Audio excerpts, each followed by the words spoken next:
أشرقت نفسي بنور من فؤادي حينما رددت يا رب العباد. الحمد لله وحده والصلاة والسلام على من لا نبي بعده أما بعد. عن أبي هريرة رضي الله تعالى عنه قال قال رسول الله صلى الله عليه وسلم من قام ليلة القدر إيمانا واحتسابا غفر له ما تقدم من ذنبه. رواه البخاری. کل آپ کے سامنے سورہ قدر کی تفسیر بیان کی گئی تھی. آج لیلۃ القدر سے متعلق چند احادیث شریفہ ذکر کیا جائے گا اور کچھ جو ہے اعمال اور باتیں جو لیلۃ القدر سے متعلق ہیں.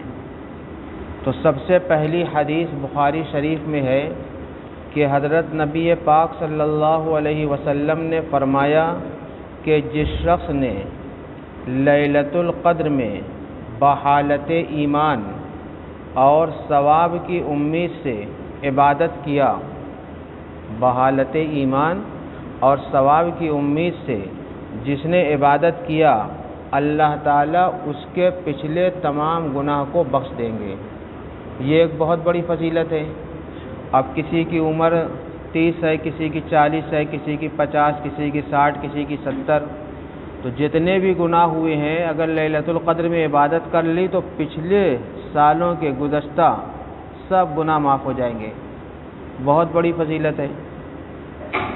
غفر لہ ما تقدم من ذنبہ. اور ایک حدیث پاک میں ہے، حضرت انس رضی اللہ تعالی عنہ سے مروی ہے کہ جب رمضان کا مہینہ آیا تو حضرت رسول پاک صلی اللہ علیہ وسلم نے ارشاد فرمایا، یہ ایک مہینہ ہے جو تم پر سایہ فگن ہے، اور اس مہینے میں ایک رات ایسی ہے جو 1000 مہینوں سے افضل ہے، اور جو اس رات عبادت سے محروم رہا وہ تمام خیر سے محروم ہو گیا. جو اس رات، یعنی نبی پاک صلی اللہ علیہ وسلم کے کہنے کا مطلب یہ ہے کہ ہر ممکن کوشش کر کے اس رات کو انسان پالے، ہر ممکن کوشش کر کے. اگر نہیں پا سکا تو پھر وہ اس میں ملنے والی جو خیر ہے اس سے محروم ہو جائے گا. خیر کیا ہے؟ آپ نے کل سنا، تنزل الملائکۃ والروح فیہا. فرشتے آسمان سے زمین پر اترتے ہیں، حضرت جبرائیل اترتے ہیں، سلامتی لے کر اترتے ہیں، من کل امر، ہر طرح کا خیر لے کر اترتے ہیں، بہت سی رحمتیں اور برکتیں لے کر اترتے ہیں. تو جو سویا وہ کھویا، جو اس رات سوتا رہ گیا وہ ان سب رحمتوں اور برکتوں سے کیا ہو جائے گا؟ محروم ہو جائے گا. اسی وجہ سے نبی پاک صلی اللہ علیہ وسلم نے فرمایا کہ جو اس رات سے محروم ہو گیا، یعنی اس رات عبادت نہ کر سکا، وہ ہر طرح کے خیر سے کیا ہو گیا؟ محروم ہو گیا. بعض لوگوں نے تو یہاں تک کہا ہے کہ اس رات میں پورے 1 سال کی خیر اور 1 سال کی رحمت انسان کو مل جاتی ہے. اگر کوئی اس رات میں عبادت کر کے اس خیر کو نہ پا سکے تو گویا وہ 1 سال کی رحمتوں اور 1 سال کی برکتوں سے کیا ہو گیا؟ محروم ہو گیا. اسی کو آپ نے فرمایا ہے کہ لا یحرمها الا شقی، کہ اس سے محروم نہیں رہتا مگر کون؟ جو بدبخت ہو. جو بدبخت ہو، بدبخت سے مراد بدنصیب ہو. اسی وجہ سے حدیث پاک کا مفہوم ہے کہ عن عائشہ رضی اللہ تعالی عنہا قالت قال رسول اللہ صلی اللہ علیہ وسلم تحروا لیلۃ القدر فی الوتر من 10 الاواخر من رمضان. بخاری کی یہ بھی حدیث ہے کہ لیلۃ القدر کو رمضان کے اخیر 10 کی طاق راتوں میں تلاش کرو. یہ طاق راتوں میں تلاش کرنے کو کہا گیا ہے. تو اخیر عشرے میں بھی تلاش کرنا چاہیے، اور اگر کسی کو اتنی ہمت نہ ہو کہ پورے 10 دن اخیر عشرے میں جاگ سکے تو کم سے کم طاق راتوں کو جاگ لیا کرے، اور طاق راتوں میں زیادہ تر جو ہے شب قدر جو ہے ہوا کرتی ہے۔ اب ایک بات یہ بھی ہے آپ لوگ کے ذہن میں آ رہی ہوگی کہ اگر لیلۃ القدر کی تعیین ہو جاتی تو کتنا اچھا رہتا، سمجھے آپ؟ تو اس کی بھی حقیقت سن لیجئے۔ نبی پاک صلی اللہ علیہ وسلم جو ہے کو اللہ تعالیٰ نے بتا دیا تھا کہ شب قدر رمضان کی فلاں تاریخ کو ہوا کرے گی، اللہ تعالیٰ نے اپنے نبی کو بتا دیا تھا۔ اب نبی پاک صلی اللہ علیہ وسلم ہنسی خوشی اس بات کو بتانے کے لیے اپنے گھر سے باہر آئے کہ ہم اپنے صحابہ کو بتا دیں کہ ہر سال رمضان کی فلاں تاریخ کو شب قدر ہوا کرے گی۔ تو آپ صلی اللہ علیہ وسلم جب باہر آئے تو فَتَلَاحَا رَجُلَانِ مِنَ الْمُسْلِمِينَ، مسلمانوں میں سے 2 آدمی آپس میں جھگڑا کر رہے تھے۔ تو آپ صلی اللہ علیہ وسلم ان کے جھگڑے کو دیکھنے لگے اور ممکن ہے سلجھانے لگے ہوں، تو آپ کے دیکھنے اور سلجھانے میں وہ تاریخ آپ سے بھول گئی، وہ تاریخ آپ سے بھول گئی۔ تو آپ صلی اللہ علیہ وسلم نے پھر ایک بات تسلی کے لیے مسلمانوں کے کہی کہ یہ مانو کہ چونکہ یہ جو بھلائی گئی ہے یا اس کی تاریخ جو متعین تھی وہ ہم کو بھلا دیا گیا، اٹھا لیا گیا، تو اس میں کوئی نہ کوئی مصلحت ضرور اللہ کی ہوگی۔ ہاں، یہ خود نبی پاک صلی اللہ علیہ وسلم نے فرمایا کہ عسیٰ ان یکون خیرا لکم، عسیٰ ان یکون خیرا لکم۔ اچھا، یہ بات نبی پاک صلی اللہ علیہ وسلم نے کیوں فرمائی یہ بھی سمجھیے۔ آپ نے یہ جو فرمایا کہ اس میں تمہارے لیے خیر ہوگا، یہ اس لیے فرمایا کہ نبی پاک صلی اللہ علیہ وسلم کو معلوم ہو گیا تھا کہ یہ جو بھول ہوئی ہے یہ اللہ کی طرف سے ہوئی ہے، یعنی اللہ نے بھلایا ہے۔ اگر شیطان بھلاتا تو خیر نہ ہوتی، ہاں، لیکن نبی پہ شیطان کا کوئی قابو ہی نہیں ہے، تو بھلایا اللہ نے۔ اب جب اللہ نے بھلایا تو کوئی نہ کوئی مصلحت ہوگی۔ چنانچہ علماء نے اپنے اپنے حساب سے مصلحتیں بھی لکھی ہیں کہ کیا مصلحت ہے۔ تو سب سے زیادہ جو مشہور مصلحت ہے بھلا دینے کی وہ یہ ہے کہ اگر متعین ہو جاتی کہ شب قدر فلاں تاریخ کو ہے تو سارا مسلمان اسی ایک رات میں جاگ لیتا اور باقی 9 رات یا 29 راتیں چھوڑ دیتا، سمجھے آپ؟ اور جو دوسری مصلحت، جو اس رات میں بیمار رہتا یا سفر پہ رہتا یا سو جاتا تو وہ بیچارہ محروم ہو جاتا۔ ایسے جو ہے آدمی مان لیجئے 21ویں کو جو ہے سفر میں ہے، 23ویں کو آ گیا گھر تو 23ویں کو جاگ گیا، 23ویں کو جو ہے بیمار تھا، 24 کو صحیح ہو گیا، 25ویں کو جاگ لیا۔ تو یہ اللہ کی مصلحت ہے کہ اس میں بیمار، آزار، مسافر سب جو ہے لیلۃ القدر پا لیتے ہیں۔ اور اصل لیلۃ القدر پتہ ہے کیا ہے؟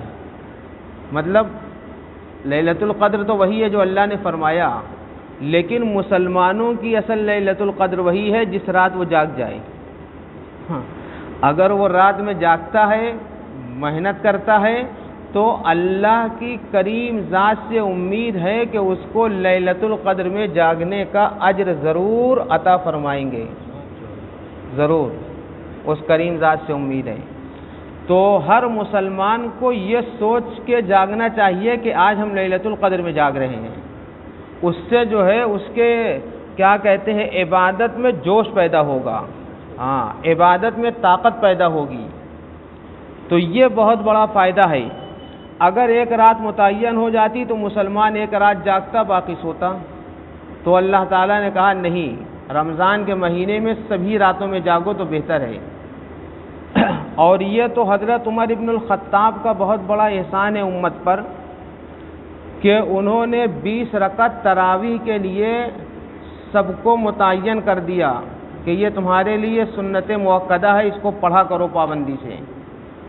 ہاں، یہ بھی سمجھیے کہ ایک طرح سے رات میں جاگنے والی عبادت ہے، اور بے شمار فائدے ہیں اس کے اندر۔ ہاں، آپ کو معلوم ہونا چاہیے کہ تراویح میں سب سے زیادہ اللہ سے بندہ قریب ہوتا ہے، اور نماز کی حالت میں سب سے زیادہ قریب ہوتا ہے، اور حدیث پاک میں ہے کہ سب سے زیادہ بندوں کی جو ادا اللہ کو پسند ہے وہ کون سی پسند ہے؟ سجدے کی حالت، سجدے کی حالت۔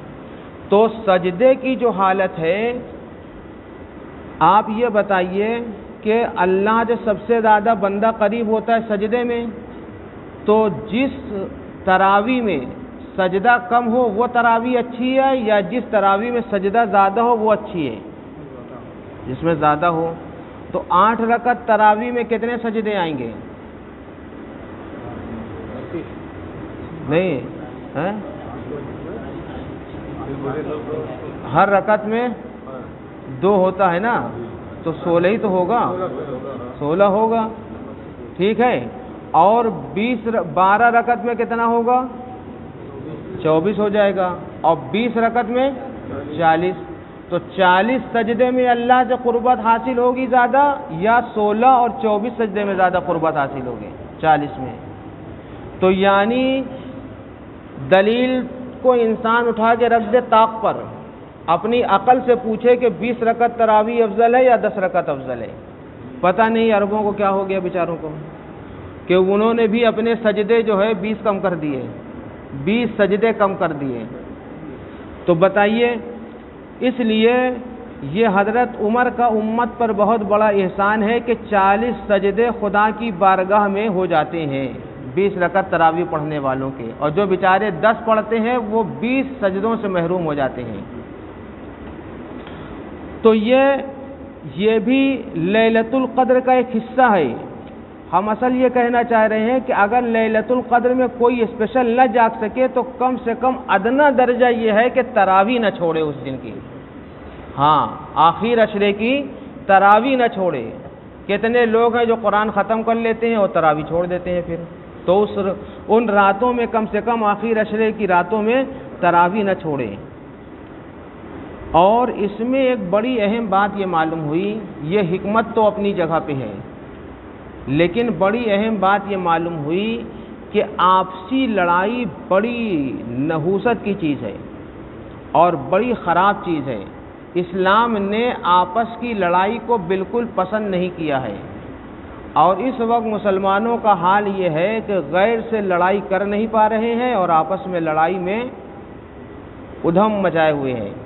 ہاں، ایک دم جو ہے پہاڑ پہ چڑھے ہوئے ہیں، میاں بیوی آپس میں لڑائی کر رہے ہیں، باپ بیٹوں کی لڑائی ہے، ماں بیٹی کی لڑائی ہے، چچا بھتیجوں کی لڑائی ہے، ماموں بھانجوں کی لڑائی ہے، پڑوسی کی لڑائی ہے، پتہ نہیں کتنے لوگ آپس میں لڑے ہوئے ہیں، اور یہ صلح کرنے کو بھی نہیں تیار ہے، یہ صلح کرنے کو بھی نہیں تیار ہے۔ بہت منحوس چیز ہے۔ قرآن میں اللہ تعالیٰ نے فرمایا وَلَا تَنَازَعُوا فَتَفْشَلُوا وَتَذْهَبَ رِيحُكُمْ، کہ تم آپس میں لڑائی جھگڑے نہ کیا کرو ورنہ کمزور ہو جاؤ گے، اور یہ بھی فرمایا ساتھ میں کہ تمہاری ہوا اکھڑ جائے گی، وَتَذْهَبَ رِيحُكُمْ، تمہاری ہوا اکھڑ جائے گی۔ اور اگر فی الفرض تمہاری کوئی لڑائی ہے بھی تو غیروں کے سامنے وہ لڑائی نہیں آنا چاہیے۔ غیروں کو یہ معلوم ہو جائے کہ ہم سب ایک ہیں، ہم سب ایک دوسرے کا ساتھ دینے والے ہیں، جب جس شہر کو اور جس محلے کو ضرورت پڑے گی ہم اس کا ساتھ دے سکتے ہیں، جس پڑوسی کو ضرورت پڑے گی اس پڑوسی کا ساتھ دیں گے۔ یہ اپنے اخلاق سے لوگوں کو بتانا چاہیے۔ اور یہ بھی سمجھ لیجئے آپ کہ آپ کا اگر پڑوسی غیر مسلم ہے، سکھ ہے، عیسائی ہے، ہندو ہے، اس کی بھی آپ پر مدد واجب ہے۔ اگر اس پر کوئی آفت آتی ہے تو آپ اس کا اس مصیبت میں ساتھ دیں۔ ہاں، ہر ایک کا ساتھ دینا ہے۔ یہی تو اسلام ہے۔ تو معلوم یہ ہوا کہ لڑائی بہت منحوس چیز ہے، اس سے انسان کمزور ہو جاتا ہے، ہوا اکھڑ جاتی ہے، لوگوں کے دلوں سے اس کا رعب نکل جاتا ہے، لوگوں کے دلوں سے اس کا رعب نکل جاتا ہے۔ آپ دیکھیے گا کہ بہت سے بیٹی اور بیٹوں کی زندگی تباہ و برباد ہو گئی۔ اس کی وجہ پتہ ہے کیا ہے؟ میاں بیوی جھگڑ گئے۔ تو میاں بیوی کی لڑائی کی وجہ سے ان بچوں کے دل سے ماں باپ کا جو رعب تھا وہ ختم ہو گیا۔ جب ماں باپ کا رعب ختم ہو گیا تو بچے جو چاہتے ہیں کرتے ہیں۔ تو جب اتنی چھوٹی سی فیملی میں یہ ہو جاتا ہے تو اتنے بڑے ملک میں اگر مسلمان آپس میں لڑے گا تو کتنا بڑا نقصان ہوگا۔ اس لیے آپس کی لڑائی کو آہستہ آہستہ علماء کو مل کر ختم کرنا چاہیے۔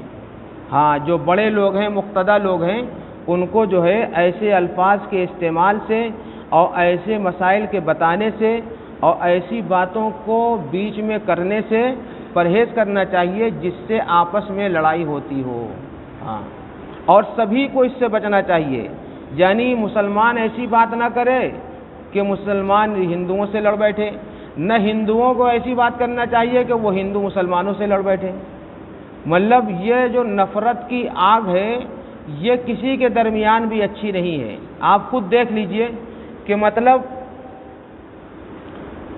روس اور یوکرین دونوں مسلم ملک نہیں ہیں، لیکن کتنا افسوس ہوتا ہے ہم لوگوں کو، ہم مسلمانوں کو بہت افسوس ہے جو جانے جا رہی ہیں، سخت افسوس ہے۔ انسان تو ہے، وہ ہمارے بھائی تو ہیں۔ اس لیے دنیا میں کہیں بھی لڑائی جھگڑا نہیں ہونا چاہیے، اور جن کو خدا نے عقل دی ہے، طاقت دی ہے، وہ مل کر اس لڑائی جھگڑے کو روکیں۔ ہاں، جس کو اللہ نے طاقت دی ہے، جس کو اللہ نے موقع دیا ہے، وہ ان جھگڑوں کو روکے جہاں کہیں ہو رہا ہو۔